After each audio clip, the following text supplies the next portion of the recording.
2011 সালে ভোট পরবর্তী হিংসা নিয়ে জাতীয় মানবাধিকার কমিশন বলেছিল পশ্চিমবঙ্গে আইনের শাসন নয়, শাসকের আইন চলে। বিজেপি সরকার আসার পর তার পরিবর্তন ঘটেছে। এখন রাজ্যে প্রতিষ্ঠিত হয়েছে আইনের শাসন। শুক্রবার ন্যায় সংহিতা প্রদর্শনী অনুষ্ঠানে গিয়ে বললেন মুখ্যমন্ত্রী শুভেন্দু অধিকারী।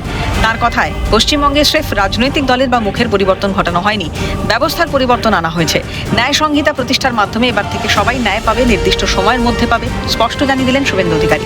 লিখেছিল তার রিপোর্টে, পশ্চিমবঙ্গে আইনের শাসন চলে না, শাসকের আইন চলে। আমরা আপনাদের আশীর্বাদে ক্ষমতায় এসে আইনের শাসন প্রতিষ্ঠা করেছি। শুধু দল মুখের পরিবর্তন নয়, ব্যবস্থার পরিবর্তনও আমরা করেছি। ভারতীয় ন্যায় সংহিতা এক ঐতিহাসিক পদক্ষেপ। মানুষ বিচার পাবেন, নির্দিষ্ট সময়ের মধ্যে বিচার পাবেন এবং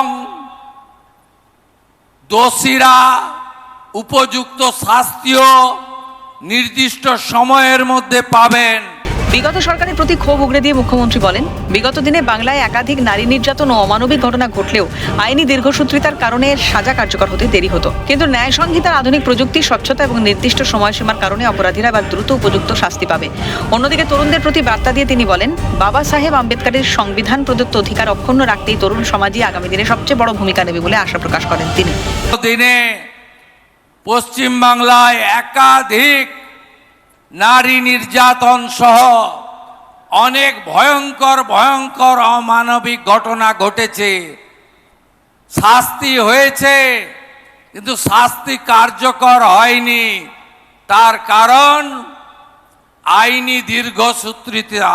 ভারতীয় ন্যায় সংহিতার যে তিনটি মূল বিষয় রয়েছে, তার মধ্য দিয়ে আজকে নির্দিষ্ট সময়ের মধ্যে বিচার, স্বচ্ছ বিচার, আধুনিক প্রযুক্তির মধ্য দিয়ে বিচার। মুখ্যমন্ত্রী হওয়ার পর একাধিক গুরুত্বপূর্ণ পদক্ষেপ নিয়েছেন শুভেন্দু অধিকারী, যার মধ্যে ভারতীয় ন্যায় সংহিতা বলবৎ, দেশের সুরক্ষার স্বার্থে পশ্চিমবঙ্গ সীমান্তে বিএসএফকে জমি হস্তান্তর, বিগত তৃণমূল সরকার রাজনৈতিক উদ্দেশ্যে যে জনগণনা আটকে রেখেছিল তা অবিলম্বে চালুর সম্মতি উল্লেখযোগ্য বলে জানান শুভেন্দু অধিকারী। सचिवालय में गया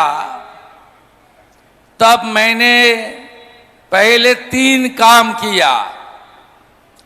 एक, देश की सुरक्षा के लिए हमारी बॉर्डर में जमीन बीएसएफ को देने का फाइल सिग्नेचर किया। आज इन्हें खुद लेटर भेजी, जे सेंसस तो चालू करो। ये जनगणना का साथ कोई पॉलिटिक्स का रिश्ता नहीं है, लेकिन पिछले सरकार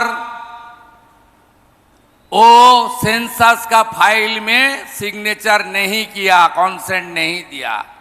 दूसरा काम, मैं सेंसस का काम में इजाजत दिया चीफ सेक्रेटरी को, तुरंत चालू कर दो। इसमें जहां बीजेपी एनडीए का सरकार है वहां भी, जहां बीजेपी एनडीए का सरकार नहीं है वहां भी केवल टीएमसी उन्होंने पश्चिम बंगाल में रोक के रखा था। बीएनएस 11 मई 2026 में तीसरे काम किया। आज से बंगाल में बीएनएस चालू चालू चालू। এছাড়াও মুখ্যমন্ত্রী স্পষ্ট করলেন, গত 105 দিনে সরকার 4টি মূল নীতির উপর ভর করে পরিচালিত হচ্ছে। তার সরকার দেশপ্রেম, জাতীয়তাবাদ এবং রাষ্ট্রের সুরক্ষায় কোনো আপোষ করবে না। সাংবিধানিক দায়িত্ব পালন করবে। দেশ ও রাজ্য আলাদা নিয়ম নয়। পণ্ডিত দীনদয়াল উপাধ্যায়ের আদর্শে মানবতাবাদী জনকল্যাণমূলক কাজ করা হবে। কেন্দ্র ও রাজ্য সরকার যৌথভাবে সুশাসন প্রতিষ্ঠা করে সমস্ত কেন্দ্রীয় প্রকল্প সরাসরি জনগণের কাছে পৌঁছে দেবে, তার জন্য তিনি অঙ্গীকারবদ্ধ জানালেন মুখ্যমন্ত্রী। ক্যামেরায় সৌমেন্দু মজুমদারের সঙ্গে পিকাই ঘোষের রিপোর্ট, ক্যালকাটা নিউজ।